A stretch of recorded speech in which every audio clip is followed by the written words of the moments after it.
নাউজুবিল্লাহ শব্দের অর্থ কি? আমি আল্লাহর কাছে আশ্রয় চাই। আস্তাগফিরুল্লাহ শব্দের অর্থ কি? আমি আল্লাহর কাছে ক্ষমা চাই। আল্লাহু আকবর শব্দের অর্থ কি? আল্লাহ মহান বা আল্লাহ সর্বশ্রেষ্ঠ। মাশাআল্লাহ শব্দের অর্থ কি? আল্লাহ যেমনটি চেয়েছেন। জাযাকাল্লাহ শব্দের অর্থ কি? আল্লাহ তাআলা আপনাকে উত্তম প্রতিদান দিন। আসসালামু আলাইকুম এর অর্থ কি? আপনার মৃত্যু হোক। সালাম আলাইকুমের অর্থ কি? উটের নাড়ি ভুঁড়ি আপনার জন্য। সালাম আলাইকুম এর অর্থ কি? আপনার ওপর গজব পড়ুক। আসসালামু আলাইকুম এর অর্থ কি? আপনার ওপর আল্লাহর শান্তি বর্ষিত হোক।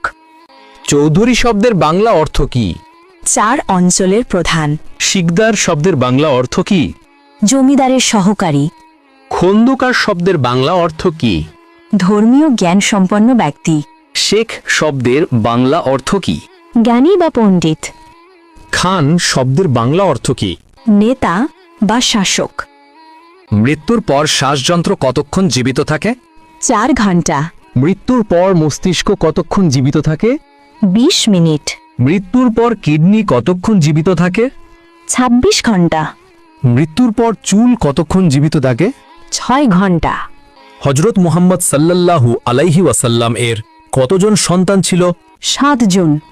জাকারিয়া আলাইহিসসালামের কতজন সন্তান ছিল? 4 জন। দাউদ আলাইহিসসালামের কতজন সন্তান ছিল? 4 জন। সুলাইমান আলাইহিসসালাম এর কতজন সন্তান ছিল? 4 জন। মানুষ মৃত্যুবরণের 40 দিন পর তার রুহু বাড়িতে আসে, এটি কেমন বিশ্বাস? প্রচলিত কুসংস্কার। মাজারে ও পীরের দরবারে সিজদা করার বিধান কি? হারাম। বান্দার কোন আমলে আল্লাহ তাআলা সবচেয়ে বেশি খুশি হয়? তওবা করা। একজন মুসলিমের ওপর সর্বপ্রথম ওয়াজিব কি? তাগুতকে অস্বীকার করা। আল্লাহুম্মা গফিরলি শব্দের বাংলা অর্থ কি? হে আল্লাহ, আমাকে ক্ষমা করুন। ওয়ারহামনি শব্দের বাংলা অর্থ কি? আমার প্রতি দয়া করুন।